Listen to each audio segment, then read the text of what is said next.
curious, how often do you think you're aware of the experience in your body? Of paying attention to the sensations that you feel inside? Maybe you're wondering, why would I want to spend time paying attention to my body when there's all this other stuff to pay attention to? Or maybe you think, yeah, that could probably be helpful, but I don't have the time and energy to do more and spend more in my already full and busy life. Well, welcome to Soma'ing, the video series where we explore how and why cultivating the capacity to pay attention to our bodies actually makes a difference in everything that matters to us, and provides you with practical tools that you can use in your life. I'm your host, Dr. Twyla Kowalenko, here in East Toronto, where I work as a movement facilitator, somatic educator, coach, community catalyzer, DJ, dancer, and mother. And I am passionate about what is known as somatics, or what I call Soma'ing. And don't let unknown jargon scare you away, because really all that means is anything that helps us cultivate the capacity and just pay attention to our bodies in our lives, anywhere and everywhere. So join me as I interview some people working in the area of Soma'ing, where they're sharing their stories of how being able to pay attention to their bodies has made a difference in what matters to them, and where they share hands-on practical tools that you can use in your life to make a difference in what matters to you and bring it to your personal life, your family, your communities, and the world.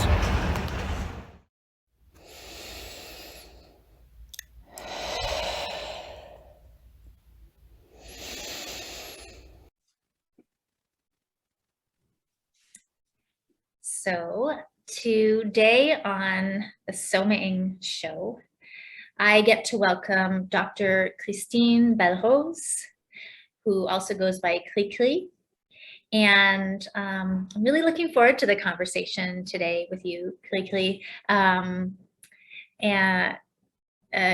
and I have been in part of each other's academic journeys, and kind of having some really deep physically and also thought-wise around somatics and the connection of somatics. And I've gotten to be part of a working group that Cri-Cri leads for a couple years now. And I am always so inspired by your thoughtfulness and intentionality of what you do. Like, there's so much care in the shaping and articulation of what you do and what you offer. I just appreciate you and appreciate the ways we've got to move together. So I'm excited to get to have this conversation with you today and explore things in have a new conversation to get to learn from you and your wisdom and experience. Merci, nice. It makes me feel good. Yeah, it's good to be with you, and it's good to hear your voice. I was looking forward to this because I know it's always good to share some time with some somatics fellows, and I know I'm gonna feel really blessed and calm after this, even through conversation. So I'm standing right now up. I'm standing up in front of the camera so I can move around, because hey, somatics is like the availability of movement, and so I like to sense my body standing up. I'm bare feet on the recently swept floor, so it's a wooden floor. There's a big window to my left, springtime, so we're in Gatineau area right now, so that's just outside of Ottawa. So there's a ton of snow melting and some gray sky and sunlight coming. It's a good day. It's a good day. Hello. Yeah, well, I so appreciate. See, this is exactly what I mean, like just this care of introducing us. So for those of us that can see you, I don't see out your window right now, and for you to share the experience of your feet on the floor. And Cri-Cri and I were spending a little while before we started this recording of getting all the technical and aesthetic pieces, making sure we can be heard and seen and all this. And I've been really curious about how we still attend to what we're experiencing when the attention's focused on what the appearance of it is.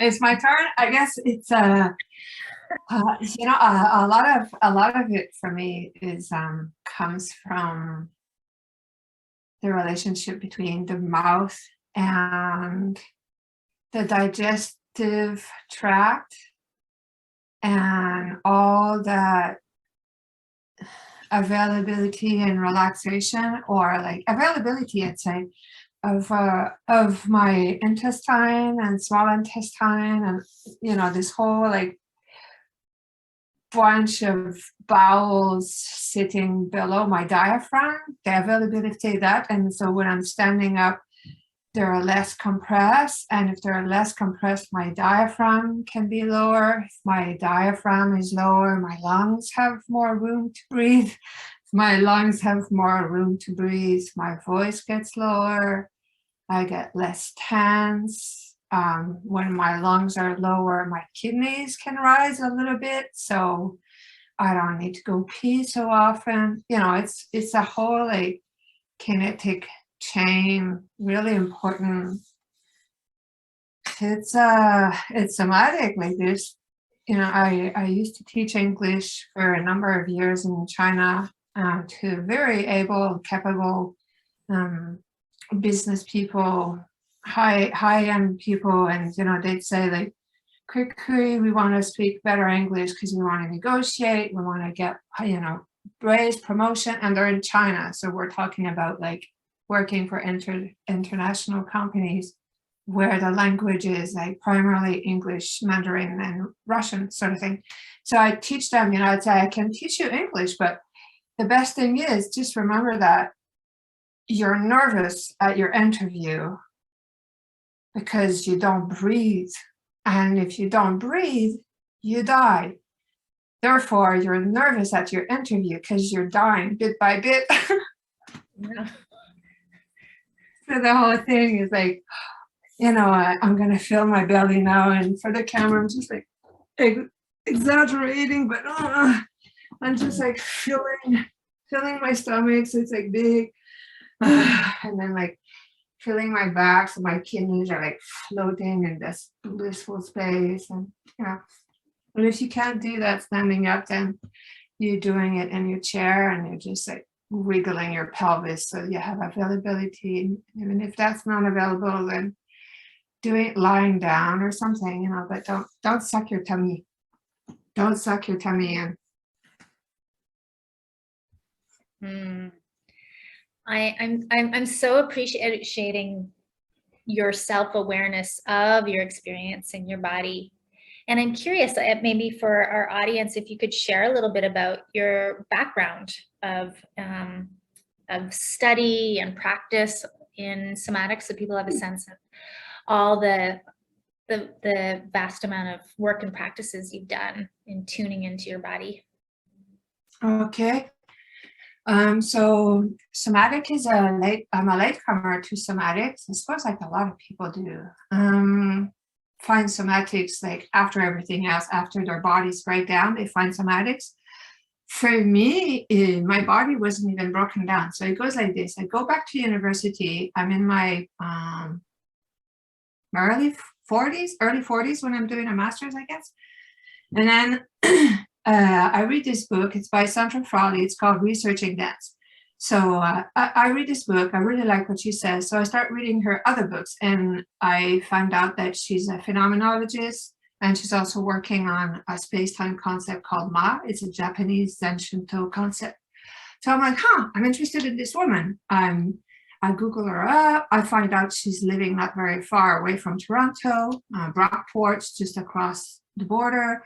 So I email her, I drop a line, just like a 1, 2, 3 liners, actually 3 liners. And I say, hello, would you like to have tea? Because I know she spent some time in Japan and I know that she would appreciate me making tea for her. So I'm like, I would like to make tea for you. Would you like to invite me to your house and we can talk about phenomenology and Ma?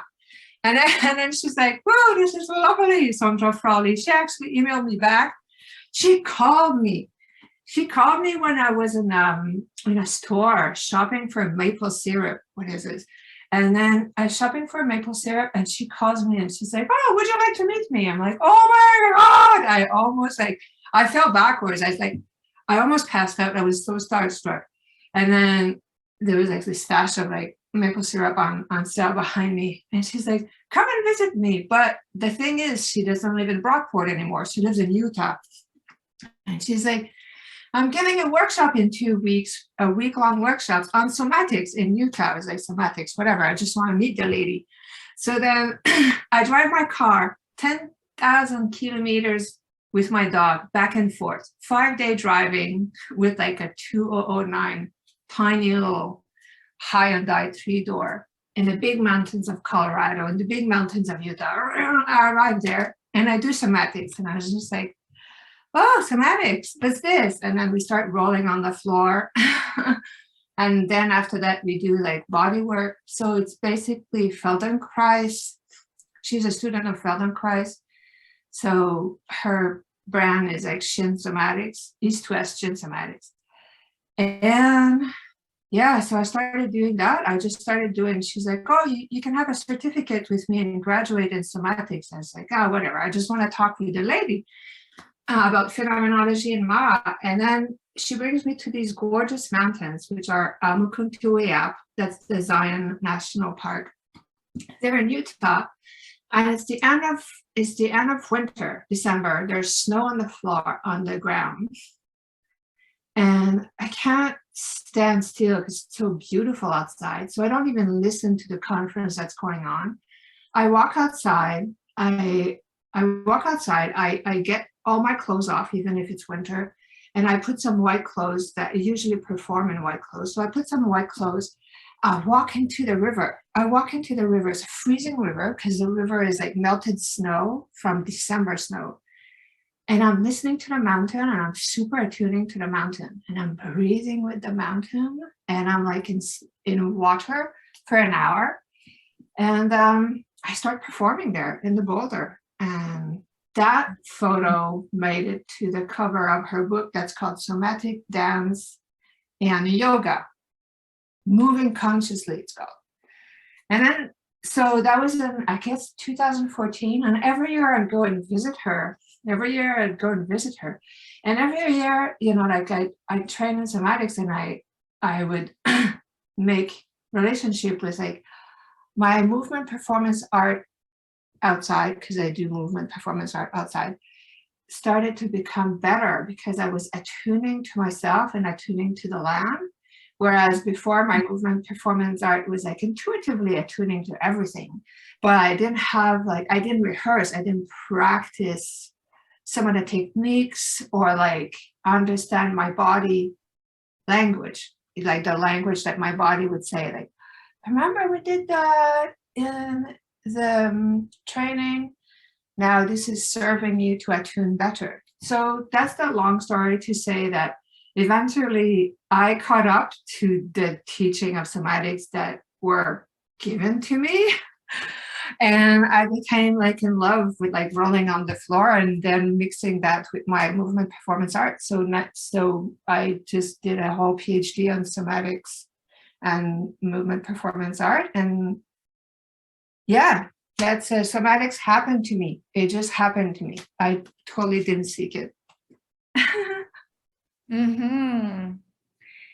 Yeah. Well, thanks for sharing. I didn't know that story. And you know, something I love in listening to you, and I wonder, I don't know, I wonder if this is part of, because of your work in, ecosomatics, of tuning in to your environment as well as what you're sensorially feeling in your body. And I notice so much, like when you share your story, there's so much detail of what you're experiencing and what's around you, that I can more deeply feel, your experience, because you're sharing the experience of your car and the mountains and the maple syrup shop.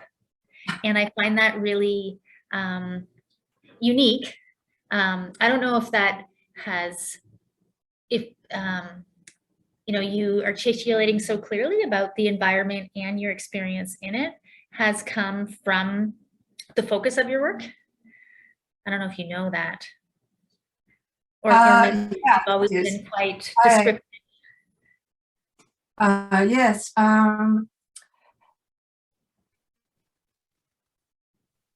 The affinity I have with describing the world led me to work with phenomenological descriptions. And that led me to centrality, that led me to somatics. And in somatics, I'm learning in somatics from others, and then I'm learning from doing with my own body and, experiencing some of the things that everything works together. Everything works. Oh, sometimes they don't work together, but that everything is enmeshed with everything. And when you pull this will, ring a bell or something. It's all entangled. In somatic, it's all entangled. So the theory of somatics is something that I already practiced by default in my life, but somatics gave me the word to explain it, and also the language or the philosophy to be at peace with that. And to be at peace with that, I did more and more. I do some readings on neurodivergent people and neurodiversity. And I was diagnosed, it's a terrible word. I was labeled when I was 12 years old as super intelligent, and can't remember, high IQ, they call it. So they put me with a whole bunch of other kids who had IIQ to apparently give us IIQ stuff. And it was also an art school. So I was in art school and high IQ. So that just stays like that. And then throughout my life, studies had shown that high IQ people were, majority of high IQ people would be high school dropouts. I didn't finish my high school. I finished it at home, but I didn't go to high school proper, like in the institution. That have problem socializing, or they'd be like socially deficient or something like that. So that stays like this. And then recently, maybe in the past 3 years, that more research have come out where they can understand how people who think in a web kind of thing, like when I think, everything goes everywhere. So because everything goes everywhere, it's very easy for me to think of solutions really fast, because I can pull some things like really fast everywhere. But it's really also difficult for me to make a sentence that's just Twitter long, because I can't explain my world and I can't explain myself in one sentence, because that's definitely not how I think. So it's been a struggle for me all the time when I introduce myself to like speak in one sentence, or if somebody says, can you summarize this meeting? I'm just like, the summary of the meeting is going to be longer than the meeting, because I want to talk about everything. Because without these everything, the world doesn't make sense to me. Like the fact that you shrug your shoulders and laugh, and like I can see that perhaps you relate, or you relate to something that happened to you, or you relate to like your experience of me. But like all these details make the world 3D, like what it is. So that's that's what somatics really calmed me down and gave me the tool to go, okay, I have this affinity to like be connected and to follow every thread. So let's go somatic. And then also my community has a lot of people who are somatically inclined, whether they're like researchers or like therapists, dancers, or neuroscientists. So finally, I'm surrounded by peeps who they relate, you know.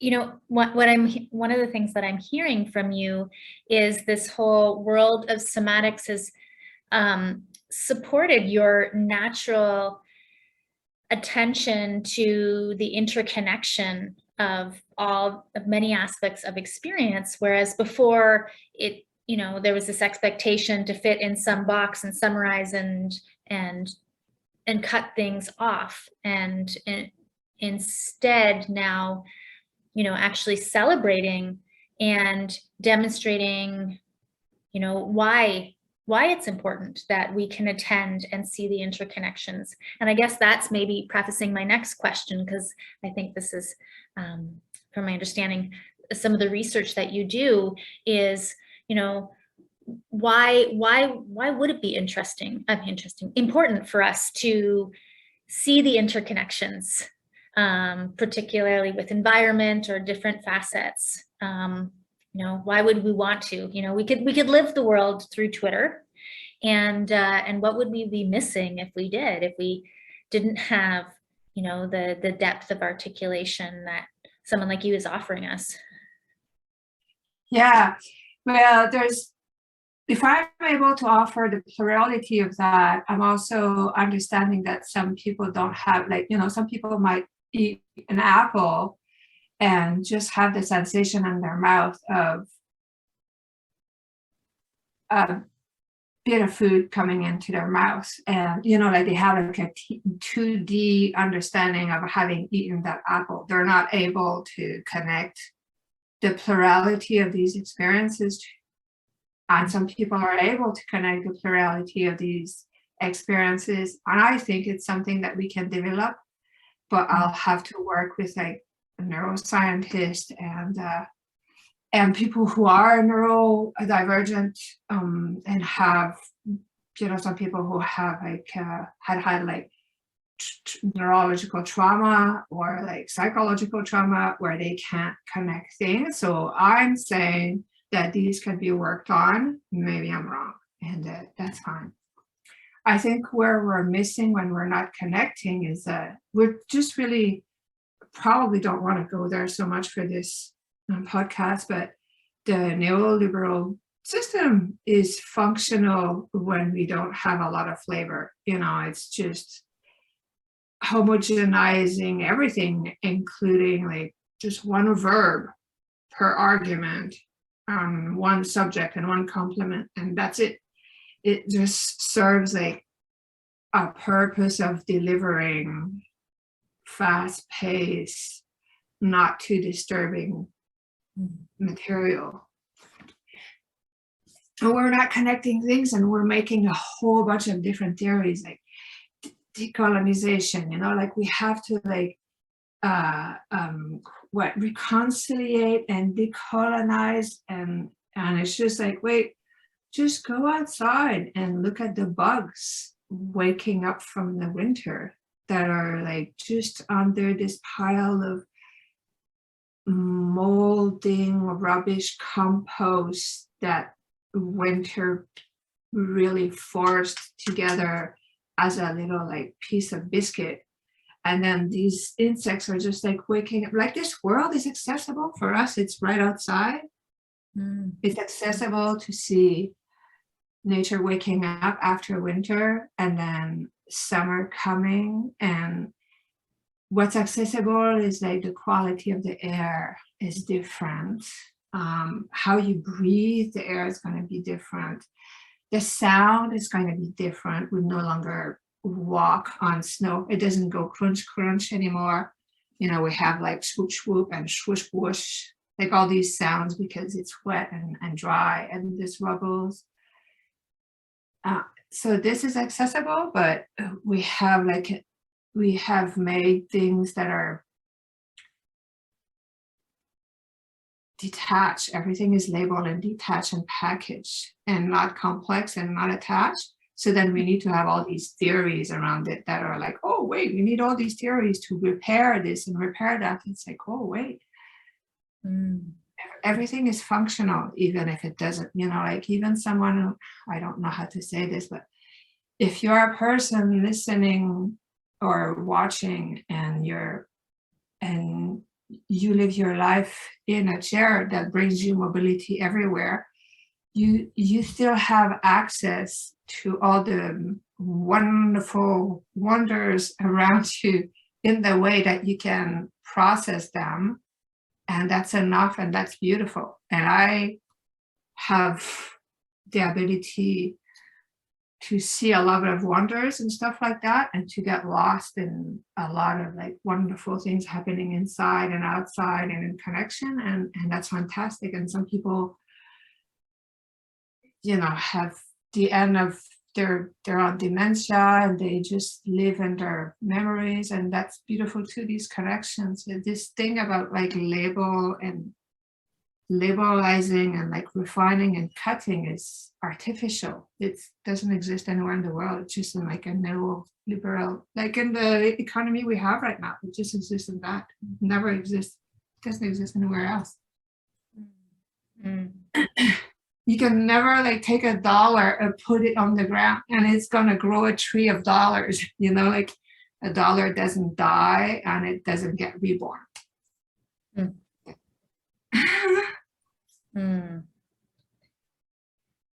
I'm hearing so much sharing of richness and sort of an invitation you have for those around you to experience more the richness of life.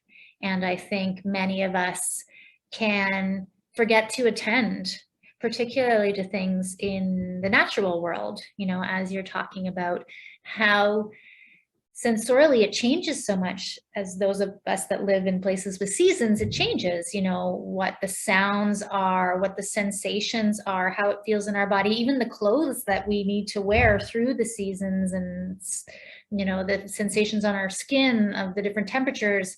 And we don't generally attend to that, and our attention is not on the environment and not on the experience in our bodies generally, because we have often believed it's more important to attend to, I don't know, whether it's theories or learning or the work we need to do or whatever it is. We have beliefs about what it's important that we attend to.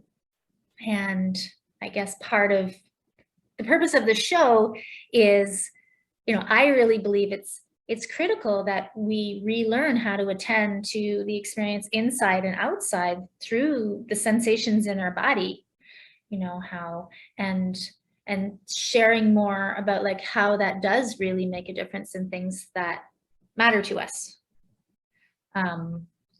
Because we can think, oh, well, just, my success in my career is what matters. And so why would I want to attend to the changing seasons and the bugs waking up?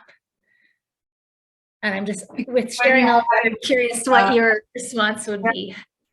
It's so vast, I guess.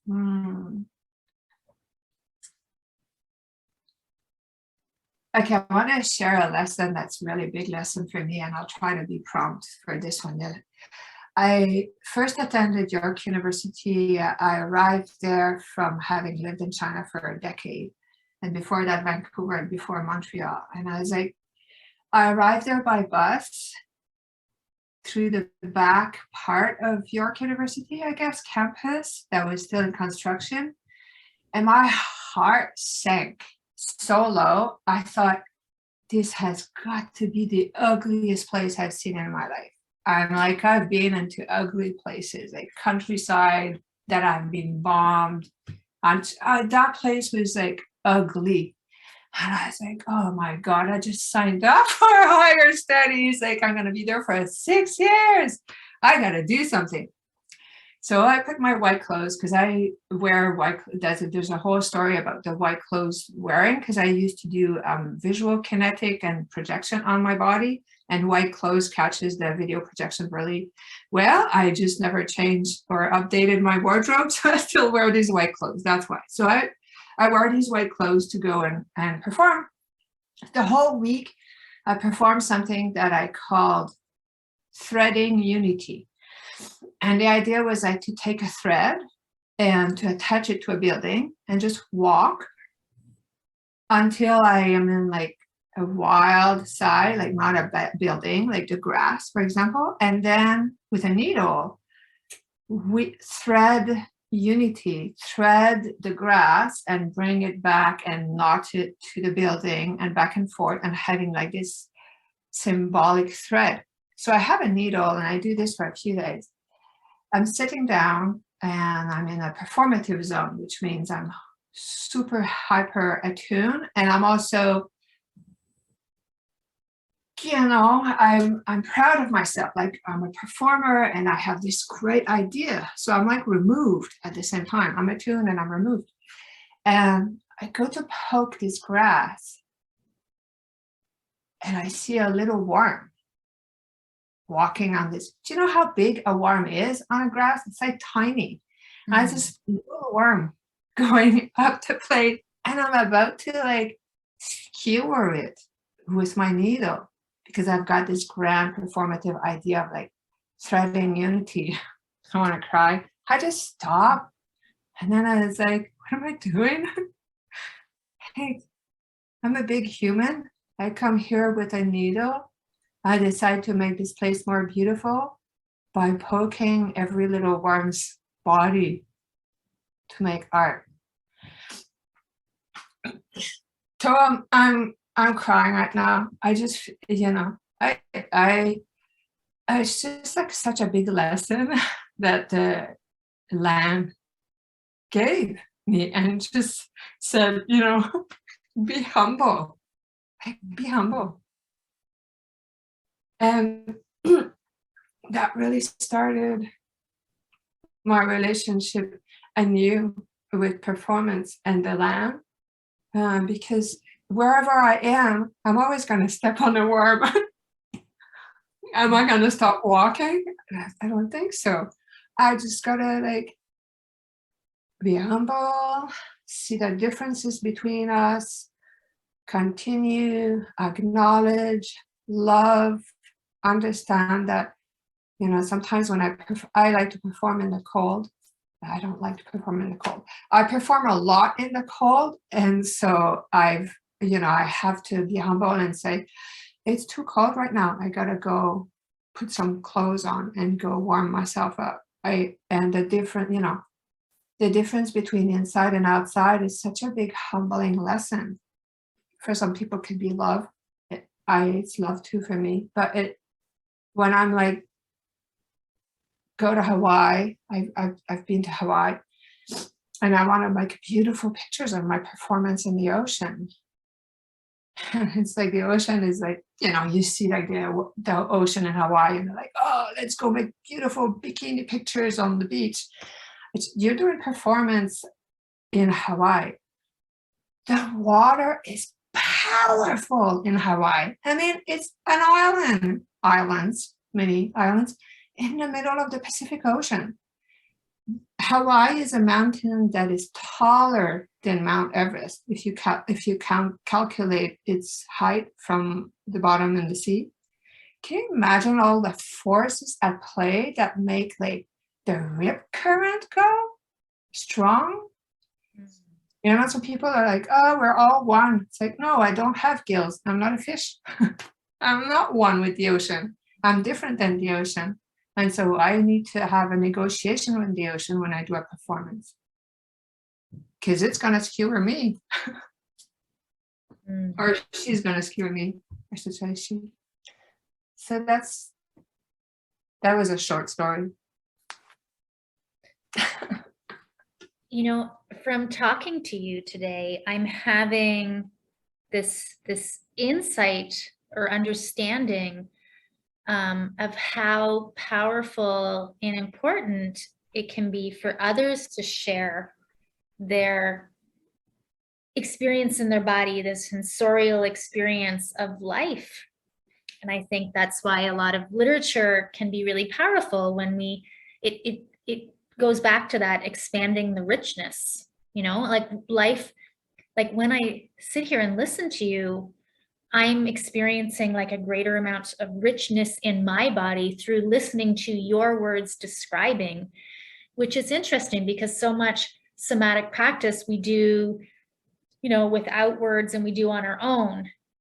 And I'm just seeing, that it's not only about remembering to feel the sensation of the chair on my back, which is a thing too. And that through, just when we speak with each other, when we speak about the experience in our body, it can really, really make a difference for each other. Like you are making a big difference for me. Like the experience in my body is shifting. And if we were just talking about academic theories or something, I wouldn't feel this much engagement and I wouldn't feel as full in my body. And your story actually reminded me and connected another piece of that when you were talking about how ugly York campus is. And so I also was there studying for many years. And a number of years ago, a colleague and he was somebody I knew through my dance and contact improvisation community. We would go to some little area surrounded by buildings and dance together. So we would do some, improvisational contact dance in the middle of the buildings. I couldn't even tell you exactly where. And I remember commenting to him how ugly I think, York is. They're just like so ugly. And he's like, what? I find it so interesting. And he shared his experience of the shapes and angles of the buildings and how he felt that in his body. And it, from that point on, changed my experience of being there. Like because he shared what it felt like in his body to be around these buildings, then, it changed me. And I guess I'm seeing just, and having this little time with you of seeing the power of your work and, all your work in articulating these things to shift others' experience, my experience, or anyone else who's watching or listening, our experience of life, and hopefully expanding the richness in positive ways. Yeah. Yeah, it's true. A window. Yeah. When we share. Yeah. We share our window to seeing the world, and there are many many windows. Or we share like a lens, there are many lenses. That's I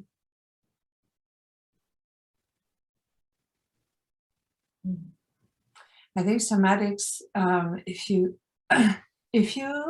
I describe, and I know you do too, sensorially.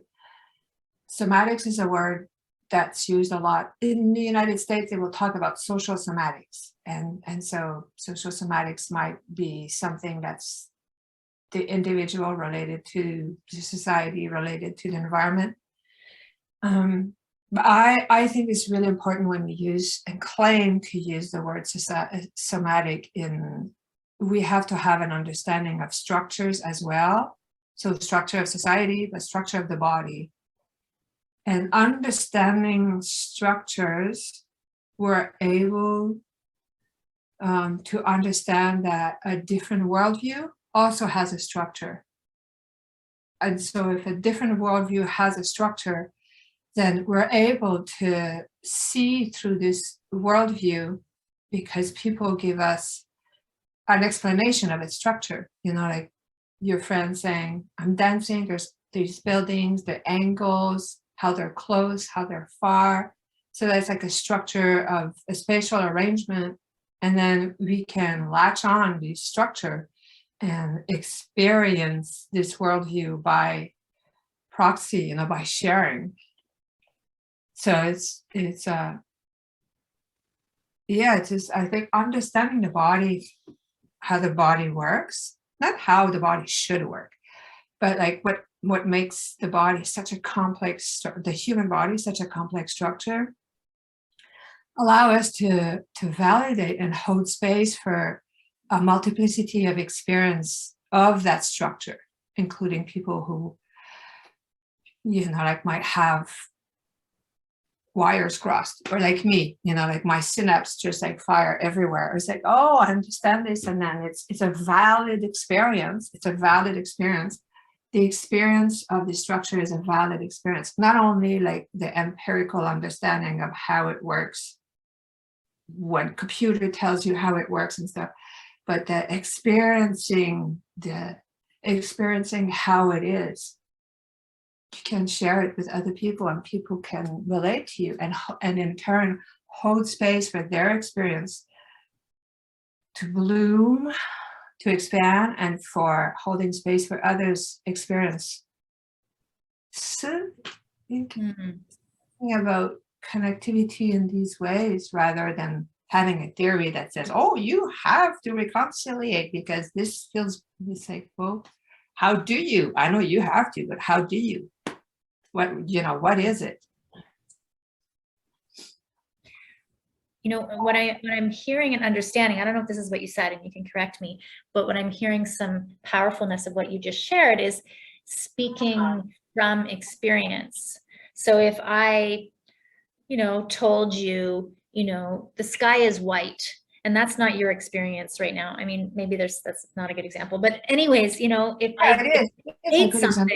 I state something and your experience is different, you're going to argue with me if I'm stating sky is white, instead of experiencing, like when I look out the window, I'm seeing, like, just even articulating it from my experience and from my sensation, then gives space for you to have your experience from your sensation, and we can experience things similarly or differently, and neither is right or wrong. They're part of our experience, as opposed to arguing about how that something is objectively one way or the other. Yes, I don't think we were going to take our conversation there. I've never thought about it about differences in this way, and I don't think you didn't come to me to ask about this. So I'm surprised. I'm thinking live with you. But I think like my brother and both my brother are colorblind.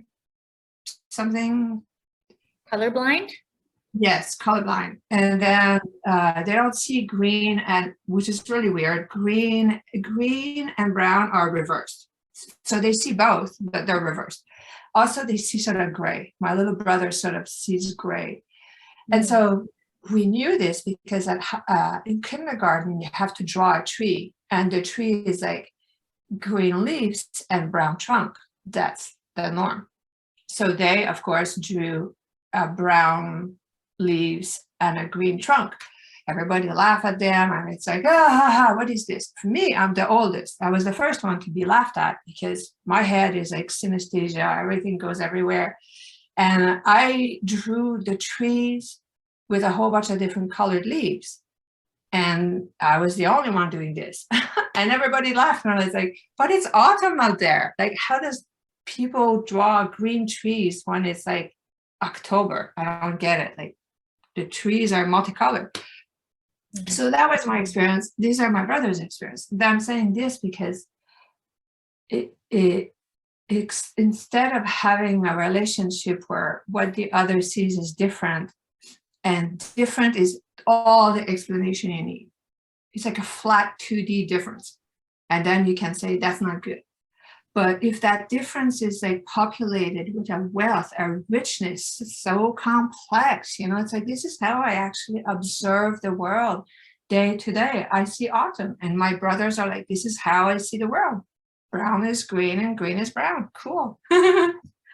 So, like their morning bread is green. That's weird, but it's not. So like everybody has a wealth of experience. Everybody should have a wealth of experience. There's a whole bunch of traumatic situation that makes the world narrow and removed from the senses.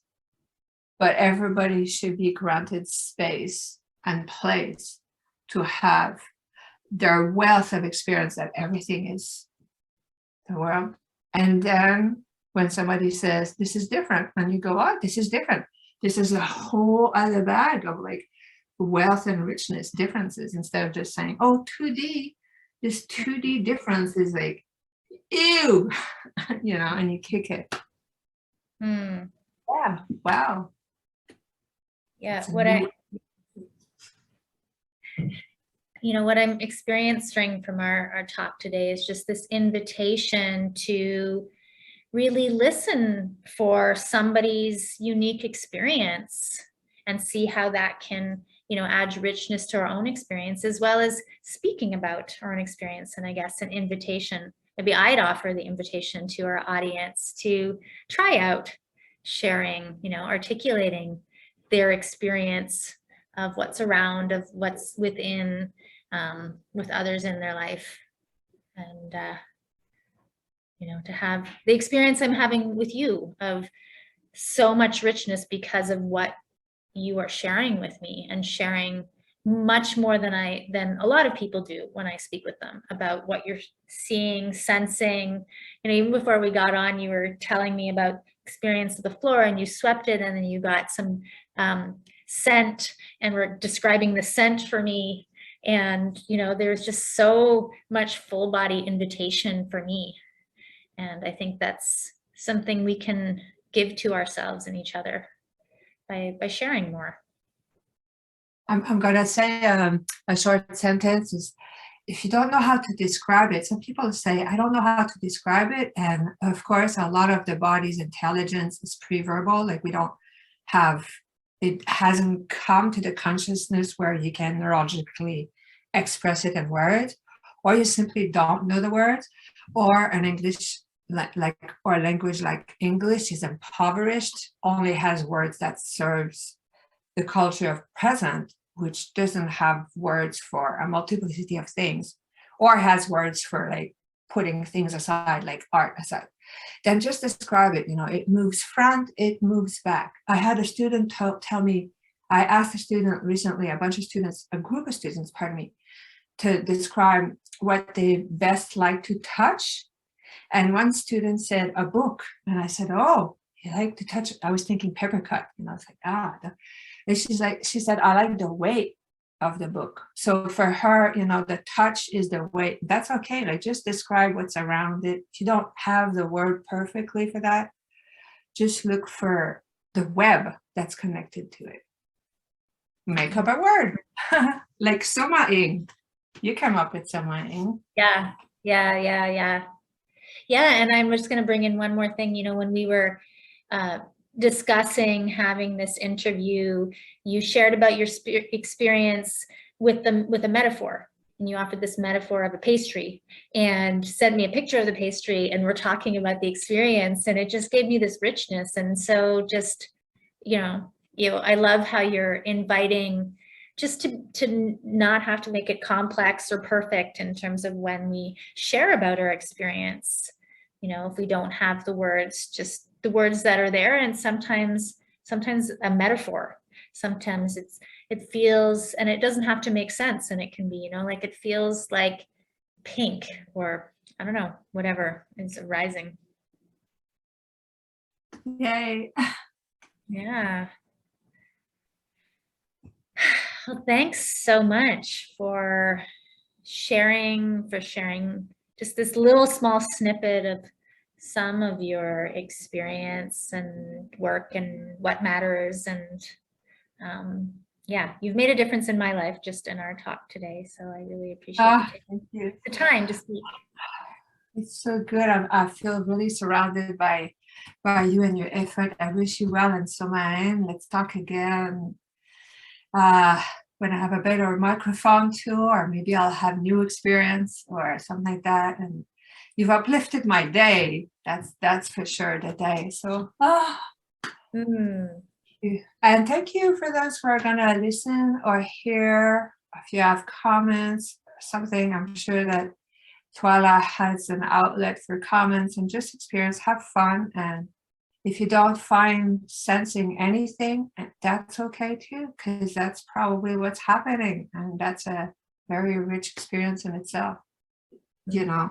It's rich that you're connecting to the abilities or the world connecting or not, as soon as you think about it, it is a connection already. That sounded wise.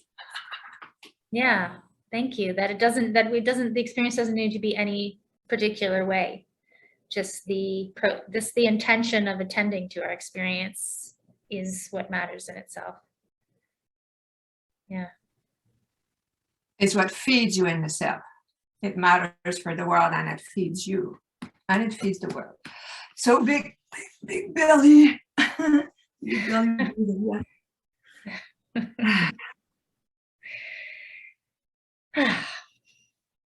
Thank you. Thank you. Merci.